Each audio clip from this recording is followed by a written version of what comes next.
Hello everyone. आज के video में हम लोग पढ़ेंगे संधारित्र से संबंधित कुछ इंपॉर्टेंट न्यूमेरिकल प्रॉब्लम के बारे में। तो आज के ये फर्स्ट न्यूमेरिकल प्रॉब्लम है आज का।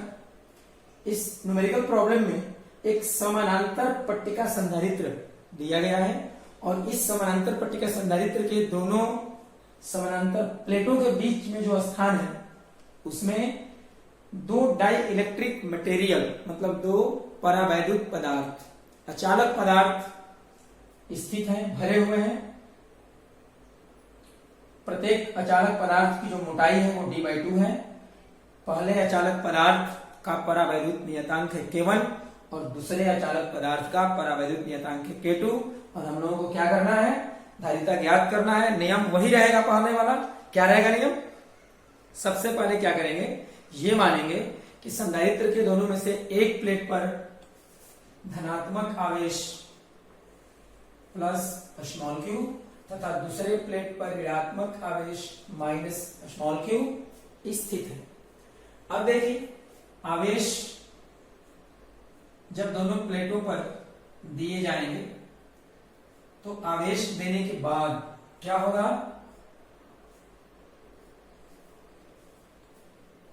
कुछ देर के लिए ये मान लें कि संधारित्र के दोनों प्लेटों के बीच में कोई परावैद्युत पदार्थ स्थित नहीं है। क्या है? वैक्यूम है, निर्वात है। अगर संधारित्र के दोनों प्लेटों के बीच में निर्वात हो और दोनों में से एक प्लेट पर +2 दूसरे पर -2 आवेश दिए जाए तो संधारित्र के दोनों प्लेटों के बीच में धनात्मक प्लेट से ऋणात्मक प्लेट की ओर एक विद्युत क्षेत्र, समरूप विद्युत क्षेत्र उत्पन्न होगा जिसे कहेंगे बाह्य विद्युत क्षेत्र हम लोग कह सकते हैं। और इसका मान होगा Q/A एप्सिलॉन 0। ये कब होगा? जब संधारित्र के दोनों प्लेटों के बीच के स्थान में परावैद्युत पदार्थ न रहे, तब निर्वात रहे, तब होगा। अब लेकिन वास्तव में दोनों प्लेटों के बीच में परावैद्युत पदार्थ है, अचालक पदार्थ है, तब क्या होगा? तो अचालक पदार्थ को दोनों प्लेटों के बीच कहिए या इस बाह्य विद्युत क्षेत्र में कहिए, एक ही बात है ना। तो देखिए क्या होगा, किसी भी बाह्य विद्युत क्षेत्र में किसी परावैद्युत पदार्थ को, अचालक पदार्थ को अगर रख दें तो उस अचालक पदार्थ में बाह्य विद्युत क्षेत्र के दिशा के समान दिशा में परिणामी विद्युत क्षेत्र उत्पन्न होगा और ये होगा E1 बराबर E0 बटा K1 और इसमें हो जाएगा E2 बराबर E0 अपॉन K2। ध्यान दीजिए, यहां से यहां तक हर जगह विद्युत क्षेत्र है E1 और यहां से यहां तक हर जगह विद्युत क्षेत्र है E2। क्लियर हो गया? अब देखिए, दोनों प्लेटों के बीच विभवांतर ज्ञात करना है तो दोनों प्लेटों के बीच विभवांतर कहिए, या पहले यहां से यहां के बीच विभवांतर निकालिए, फिर यहां से यहां के बीच निकालिए, दोनों को जोड़ दीजिए, कुल विभवांतर का कैलकुलेशन हो जाएगा। और यहां विभवांतर कैसे निकालेंगे तो देखिए आप लोग,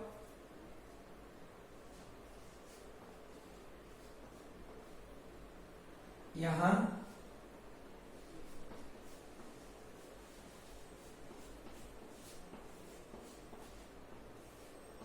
संधारित्र के दोनों प्लेटों के बीच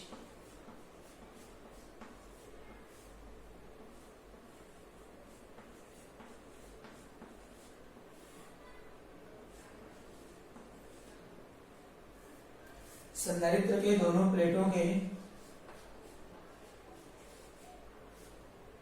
बीच का विभवांतर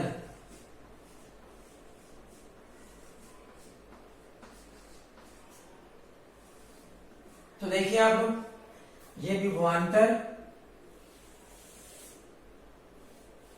V बराबर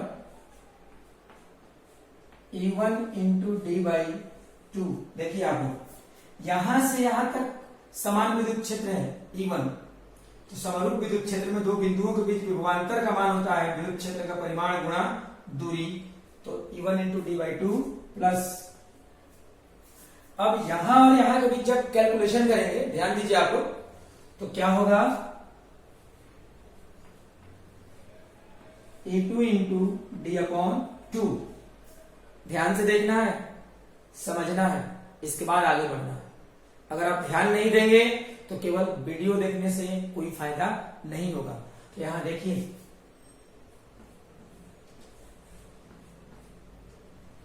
यहाँ E1 का वैल्यू है E0 upon K1 into D upon 2 plus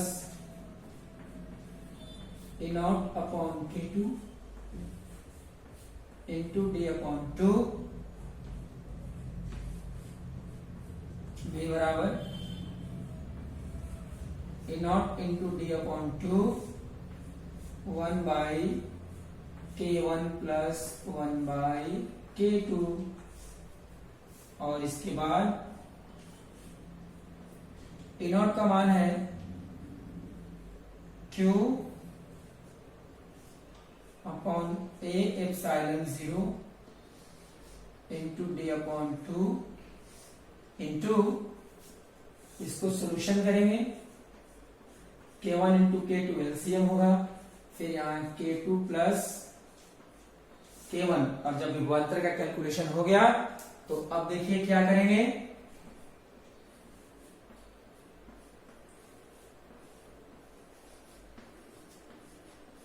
दिए गए संधारित्र की धारिता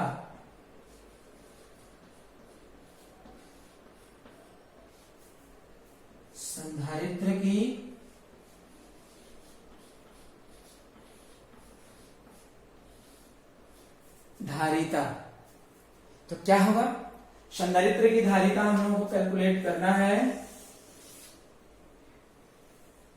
C equal to Q upon V।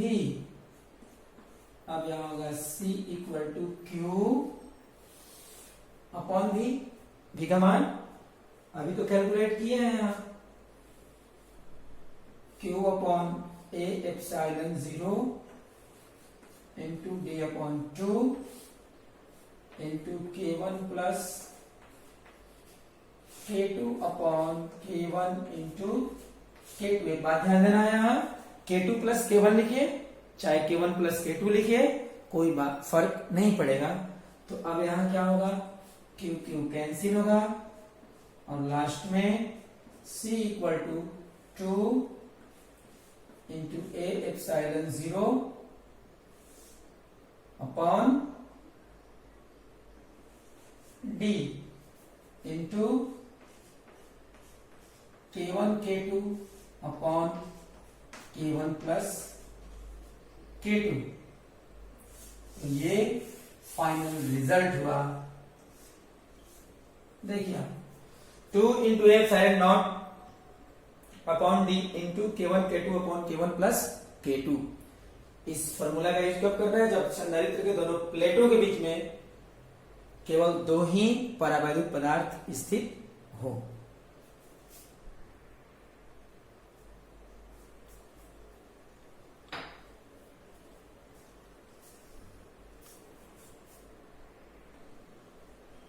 तो आज का ये सेकेंड न्यूमेरिकल प्रॉब्लम है। याद रखिए फर्स्ट न्यूमेरिकल प्रॉब्लम में हम लोग को क्या मिला था, समानांतर पट्टिका संधारित्र के दोनों प्लेटों के बीच में जो स्थान था उसमें केवल दो ही परावैद्युत पदार्थ स्थित थे। परावैद्युत पदार्थ मतलब अचालक पदार्थ। लेकिन अभी जो प्रॉब्लम मिला है, इस प्रॉब्लम में संधारित्र के दोनों समानांतर प्लेटों के बीच के स्थान में एक नहीं, दो नहीं, कितने, n, first, second, third, fourth, fifth, इस तरह से n परावैद्युत पदार्थ स्थित हैं और ये प्लेटों के समानांतर स्थित हैं। फर्स्ट परावैद्युत पदार्थ का परावैद्युत नियतांक है K1, दूसरे परावैद्युत पदार्थ का परावैद्युत नियतांक है K2 और nवां परावैद्युत पदार्थ का परावैद्युत नियतांक है Kn। फर्स्ट परावैद्युत पदार्थ की मोटाई है T1, सेकेंड की मोटाई T2 और nवां की मोटाई Tn। इस तरह से आपसे क्वेश्चन किया जाए कि इस प्रॉब्लम में समानांतर पट्टिका संधारित्र के दोनों समानांतर प्लेटों के बीच की दूरी क्या होगी, तो देखिए दूरी क्या होगी, यहां से T1 plus T2 plus dot dot plus Tn। और हम लोगों को अभी कैलकुलेशन करना है संधारित्र की धारिता। तो सबसे पहले क्या करेंगे, एक प्लेट पर मानेंगे यहां धनावेश और दूसरे पर उतना ही ऋणावेश। और देखिए यहां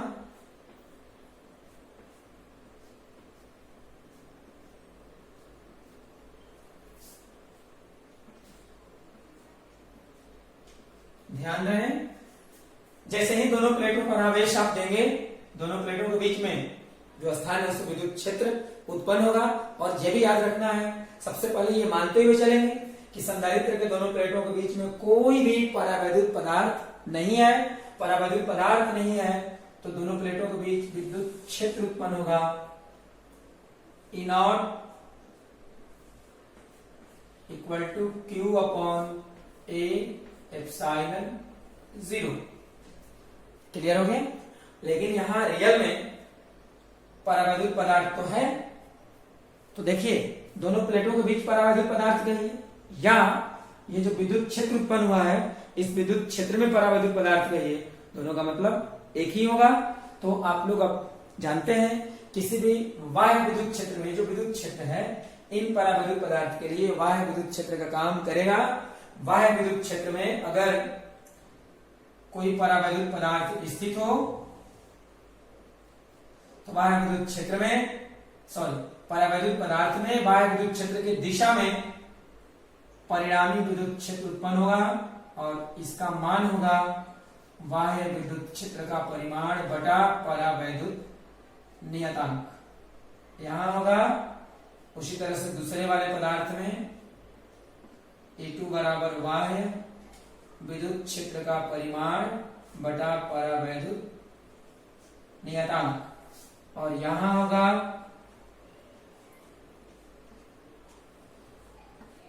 En बराबर बाह्य विद्युत क्षेत्र का परिमाण बटा परावैद्युत नियतांक। क्लियर हो गया। अब देखिए विद्युत क्षेत्र, दोनों प्लेटों के बीच विद्युत क्षेत्र तो निकल गया। अब दोनों प्लेटों के बीच में क्या निकालना है? विभवांतर। कैसे निकालेंगे? देखिए कैसे निकालेंगे। पहले ना विभवांतर निकालना है इस प्लेट और इस प्लेट के बीच। तो सबसे पहले शुरू करेंगे यहां से लेकर यहां तक, दोनों बिंदुओं के बीच विभवांतर निकाल देंगे क्योंकि यहां तक विद्युत क्षेत्र है E1। फिर यहां और यहां के बीच निकालेंगे विभवांतर क्योंकि विद्युत क्षेत्र है E2। फिर यहां और यहां के बीच निकालेंगे विभवांतर क्योंकि समान विद्युत क्षेत्र है En। और फिर सभी विभवांतरों को आपस में क्या करेंगे? कनेक्ट कर देंगे, जोड़ देंगे। तो यहां पर कुल विभवांतर का कैलकुलेशन हो जाएगा। तो देखिए यहां कैसे निकालेंगे।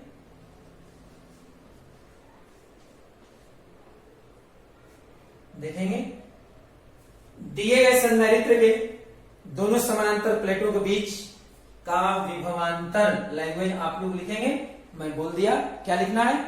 दिए गए, ऐसे लिखना है यहां, दिए गए संधारित्र के दोनों समानांतर प्लेटों के बीच का विभवांतर और डैश देकर लिखना है V बराबर, पहले देखिए इन दोनों के बीच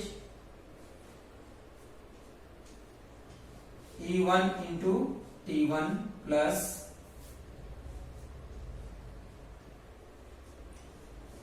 E2 into T2 plus dot dot plus En into Tn। Clear हो गया। अब मान रखते चलेंगे। तो देखिए E1 E not upon K1 into T1 plus E not upon K2 into T2 plus dot dot plus E not upon Kn into Tn। Clear हो गया। अब देखिए क्या करेंगे। B इक्वल टू, देखो आप लोग इनॉट का मान रखेंगे और क्या रखना है इनॉट का मान? Q upon A epsilon 0 into, सबसे पहले यहां हम लोग कुछ कॉमन ले लेते हैं, बाद में रखेंगे इनॉट का मान। तो यहां इनॉट कॉमन ले लीजिए, हो जाएगा T1 upon K1 plus T2 upon K2 plus dot dot plus Tn upon Kn। हो गया ना। और लास्ट में यहां देखिए क्या करना है, V equal to Q upon A epsilon 0 into T1 upon K1 plus T2 upon K2 plus dot dot plus Tn upon Kn। और अब देखिए क्या करिएगा, विभवांतर निकल गया तो हम धारिता निकालेंगे। लेकिन अब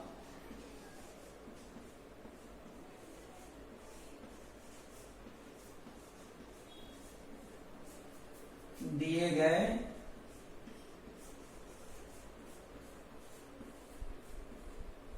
संधारित्र की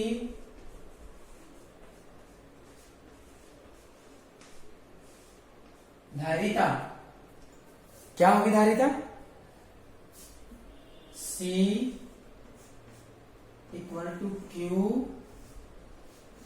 upon V, C equal to Q upon V। और तब यहां C equal to Q upon V का मान यहां रखना है, तो V का मान होगा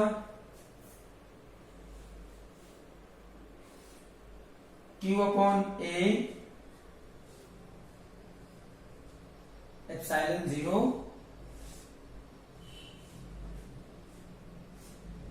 T1 upon K1 plus T2 upon K2 plus dot dot plus Tn upon Kn। याद रखना होगा, यहां से Q और Q कैंसिल हो जाएगा। और फिर देखिए लास्ट में आप लोग डायग्राम तो बना चुके होंगे, मैं इसे मिटा रहा हूं।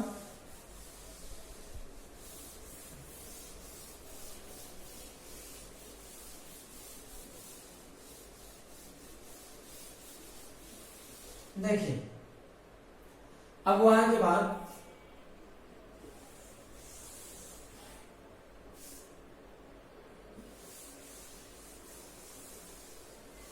अब अच्छा हो गया, तो यहां से C इक्वल टू क्या होगा, A एप्सिलॉन 0 अपॉन ये ऊपर चला जाएगा ना, यहां हो जाएगा T1 upon K1 plus T2 upon K2 plus dot dot plus Tn upon Kn। ये फॉर्मूला भी हो गया, याद रख सकते हैं।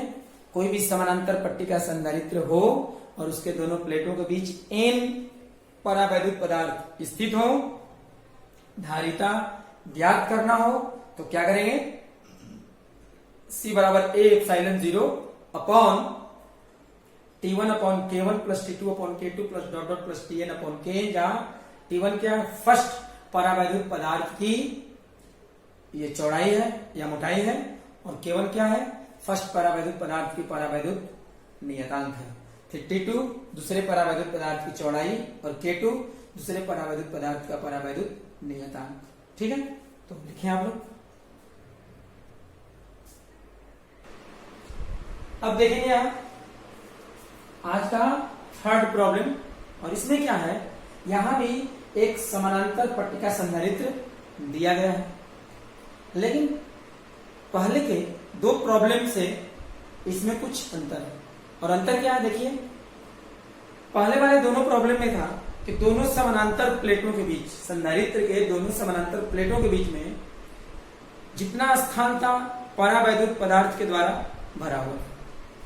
लेकिन अभी क्या है, अभी ध्यान दीजिए आप लोग, एक परावैद्युत पदार्थ, इसके बाद यहाँ कोई परावैद्युत पदार्थ नहीं है, ये तो हवा है। हवा निर्वात की तरह भी आचरण करता है, तो यहाँ हम लोग निर्वात भी ले सकते हैं या हवा भी ले सकते हैं। ठीक है, बस जो परावैद्युत पदार्थ है उसकी मोटाई है x, पूरी यहाँ दूरी d, मोटाई x, अब कितना शेष रह गया यहाँ d माइनस एक्स। क्लियर हो गया? तो अब देखिए यहाँ सब कैसे कैलकुलेशन करेंगे, यहाँ भी वही कंसेप्ट रहेगा। इसे तो आप लोग खुद से भी बना सकते हैं।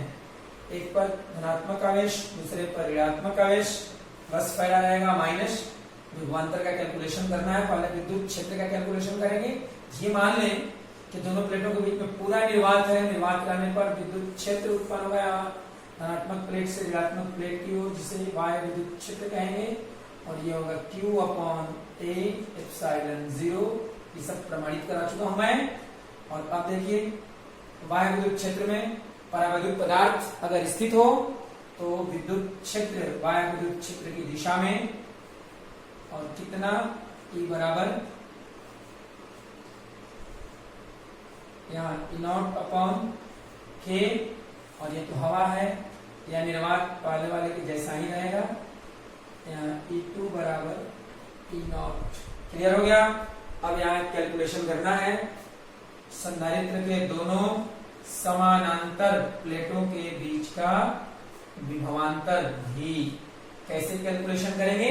सबसे पहले ना यहाँ और यहाँ के बीच विभवांतर का कैलकुलेशन करेंगे, फिर यहाँ और यहाँ के बीच कैलकुलेशन करेंगे, फिर सबको आपस में जोड़ देंगे। तो यहाँ देखिए क्या हो जाएगा,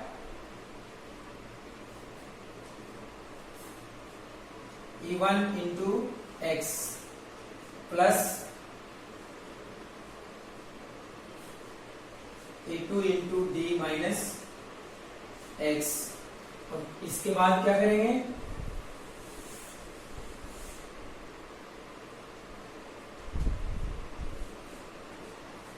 V equal to E0 upon K into x plus E2 का वैल्यू E0 है, E0 into d minus x. फिर यहां देखिए V equal to E0 x upon K plus d minus x, और यहां लास्ट में D equal to Q upon A epsilon 0 x upon K into D minus x. और अब जो है क्या कैलकुलेट करेंगे, दिए गए संधारित्र की धारिता। अब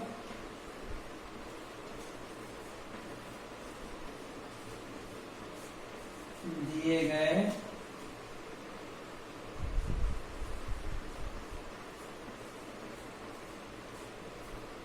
संधारित्र की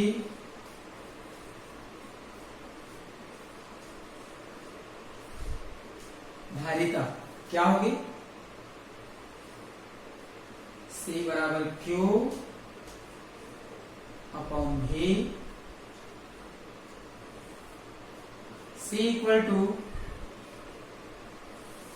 Q अपॉन V का मान रखेंगे, अभी तो कैलकुलेट किए हैं यहाँ, Q upon A epsilon 0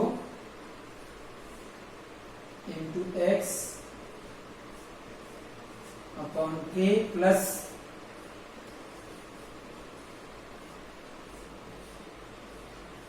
D minus x. और यहां से देखिए Q और Q कैंसिल होगा,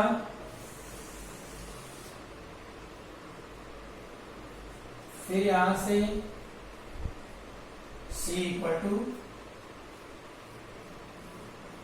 A एप्सिलॉन 0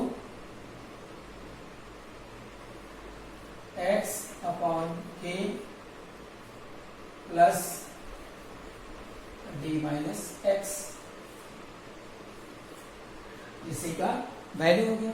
तो आप लोगों को इसी कॉन्सेप्ट पर ऐसे ही जो है न्यूमेरिकल प्रॉब्लम अगर मिलेगा तो सोच समझ के और कॉन्सेप्ट का यूज करके प्रॉब्लम को सॉल्व करना। ठीक है, चलिए आगे देखते हैं। अब हम लोग प्रॉब्लम बनाएंगे।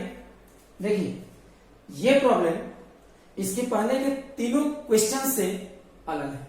अलग कैसे है? पहले वाले क्वेश्चन में क्या था कि संधारित्र के दोनों समानांतर प्लेटों के बीच परावैद्युत पदार्थ जो रहते थे प्लेटों के समानांतर होते थे, लेकिन अभी कैसे है? प्लेटों के लंबवत है। प्लेट के पूरा सतह का क्षेत्रफल है a और आधा में ये फर्स्ट परावैद्युत पदार्थ स्थित है और नीचे वाले आधा भाग में सेकंड परावैद्युत पदार्थ स्थित है। तो यहां देखिए क्षेत्रफल भी दो भाग में बट गया प्लेट का a/2 और यहां क्वेश्चन में दिया रहेगा दोनों प्लेट के बीच की दूरी है d। इस कंडीशन में बताना है संधारित्र की धारिता क्या होगी। एक प्लेट पर आवेश देंगे धनात्मक, दूसरे पर उतना ही आवेश ऋणात्मक। अब एक बात ध्यान देना है, कोई भी धातु का प्लेट हो या कोई भी चालक हो, चालक वस्तु का सतह अगर चालक वस्तु पर आवेश दें तो चालक वस्तु का सतह क्या होता है? समविभव सतह होता है। क्या होता है? समविभव सतह होता है। ठीक है, तो यहां भी आवेश देंगे पूरा यहां से यहां तक, प्लेट के दोनों भागों का विभव क्या रहेगा? समान। और यहां भी दोनों भागों का विभव क्या रहेगा? समान रहेगा। अब यहां देखिए सब लोग, तो इस संधारित्र का धारिता कैलकुलेट करने के लिए हम क्या करेंगे? पहले संधारित्र को दो भागों में बांट रहे हैं। देखिए एक हाफ पार्ट केवल दूरी d a/2 और नीचे वाला यहां हाफ पार्ट a/2 और यहां d। देख लीजिए अलग अलग बांट दिए। कटने के पहले, बांटने के पहले ये पूरा प्लेट का समान विभव है, मतलब ये दोनों प्लेट का विभव समान है, तो इनको ऐसे भी लिख सकते हैं, एक जगह कनेक्ट कर दें। और उसी तरह से कटने के पहले ये दोनों भी एक ही है, समान विभव, तो इनका विभव समान करने के लिए हम लोग एक साथ दोनों को कनेक्ट कर सकते हैं। अब ये दोनों भाग दो संधारित्र हो गए और दोनों कैसे हो गए? समानांतर क्रम में जुड़े हुए। मतलब हम लोग कह सकते हैं यहाँ दिया गया संधारित्र को या दिए गए संधारित्र को समानांतर क्रम में जुड़े हुए दो संधारित्रों का संयोजन माना जा सकता है। मतलब यहां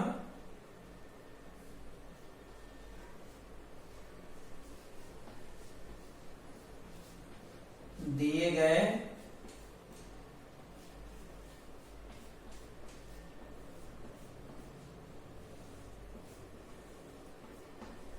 संधारित्र को समानांतर क्रम में जुड़ा हुआ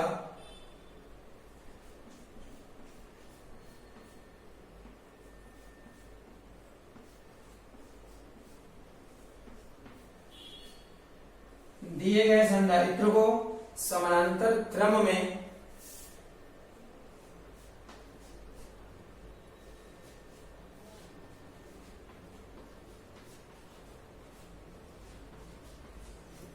जुड़े हुए दो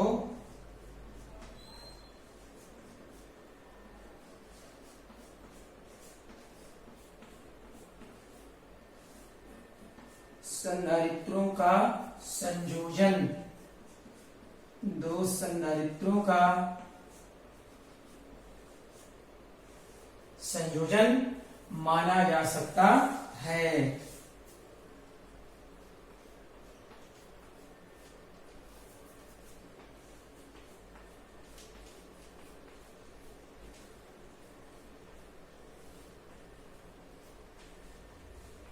अब बताइए, दो समानांतर क्रम में दोनों हो गए, अतः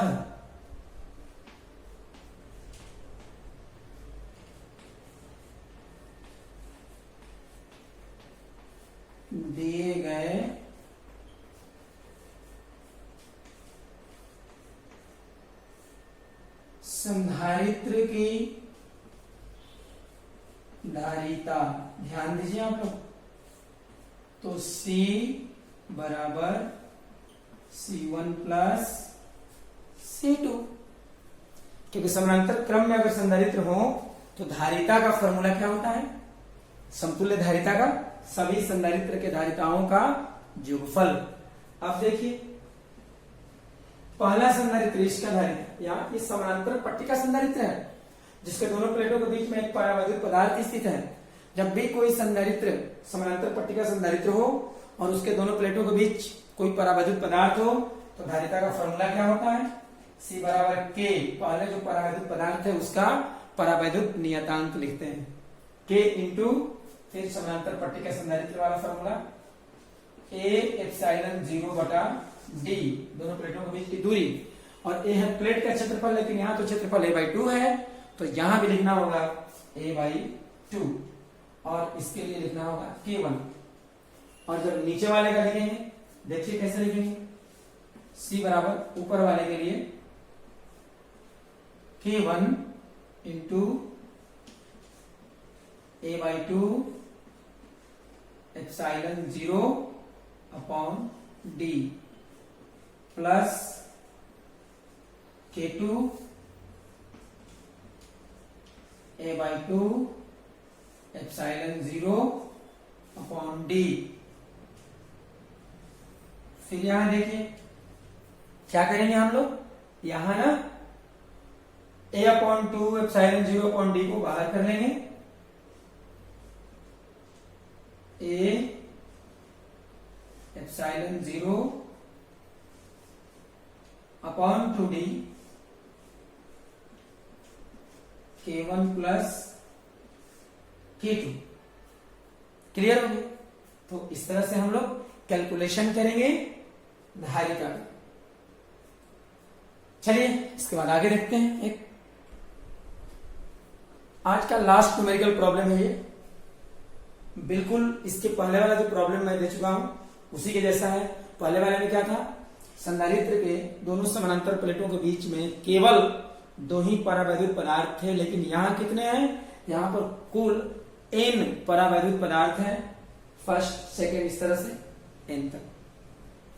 और ये जितने परावैद्युत पदार्थ हैं उतने भाग में संधारित्र यहाँ प्लेट बट गया है और इक्वली इस तरह से परावैद्युत पदार्थ यहाँ रखे गए हैं कि सबके द्वारा इक्वल, प्लेट का इक्वल एरिया जो है एक्वायर किया जाएगा। और इसलिए जब हम लोग कट करेंगे संधारित्र को बहुत सारे भागों में, तो ये A/n पूरा n पदार्थ है ना, तो n भाग में संधारित्र बटेगा और यहाँ पर जो क्षेत्रफल है A/n इस तरह से रहेगा। तो देखिए आप लोग यहाँ अब क्या करना है, निम्नलिखित चित्र में प्रदर्शित किए गए संधारित्र की धारिता ज्ञात करें। जैसे पहले वाला में हम लोगों को मिला था, कि पूरे संधारित्र को जो दिया गया था, दिए गए संधारित्र को एक जैसे 2 भागों में बांटा गया था, ठीक है। और सॉरी गलत बोल दिए, ये दिया गया संधारित्र समानांतर क्रम में जुड़े हुए 2 संधारित्रों का बना हुआ था। यहां भी उसी तरह से होगा, दिया गया संधारित्र समानांतर क्रम में जुड़े हुए कितने संधारित्र का, यहाँ वहां 2 था और यहाँ कितना n, तो पूरे संधारित्र को n संधारित्रों का समानांतर क्रम संयोजन हम लोग मान सकते हैं। तो यहाँ पर संधारित्र की धारिता कैलकुलेट करना बहुत आसान है, लैंग्वेज आप लोग लिख सकते हैं। क्या लिखना होगा, दिए गए संधारित्र को समानांतर क्रम में जुड़े हुए n संधारित्रों का बना हुआ माना जा सकता है। अतः दिए गए संधारित्र की धारिता C बराबर क्या हो जाएगा, C1 बस इतना का धारिता, फिर यहां हो जाएगा प्लस C2 ये दूसरे वाले का, और प्लस डॉट डॉट यहां किसका, N1। कैसे किए देखिए, इसको अगर इस तरह से कट करेंगे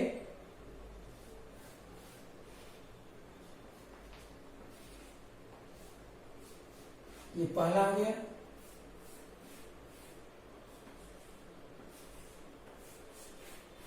दूसरा हो गया, और यहां तीसरा हो गया, ये a बाई एन,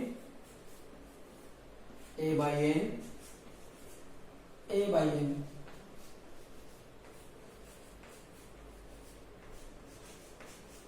देखिए जब हम संधारित्र पर आवेश देंगे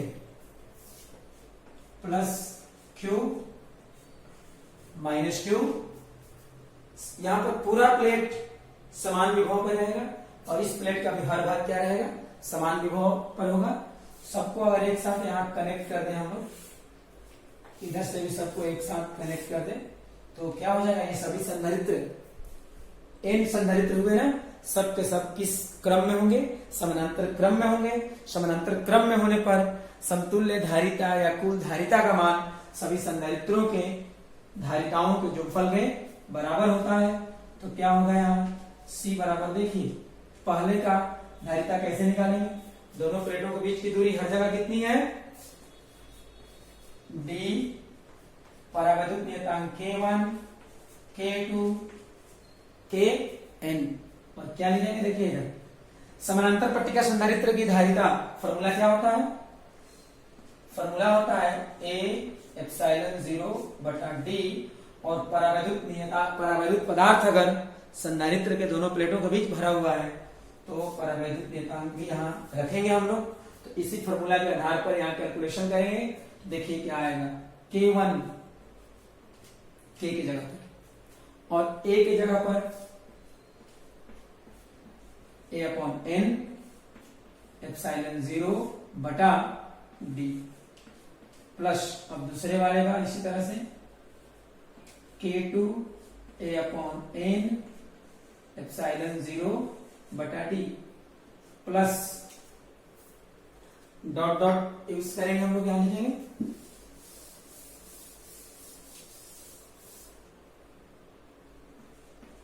डॉट डॉट प्लस क्या होगा, Kn A upon N epsilon 0 बटा D, और फिर यहां देखिए A एप्सिलॉन 0 बटा N into D into K1 plus K2 plus dot dot plus Kn, ठीक है। तो ये हो गया धारिता का मान। आज हम लोग इतना ही रहने दें, अब पढ़ेंगे हम लोग अगले वीडियो में।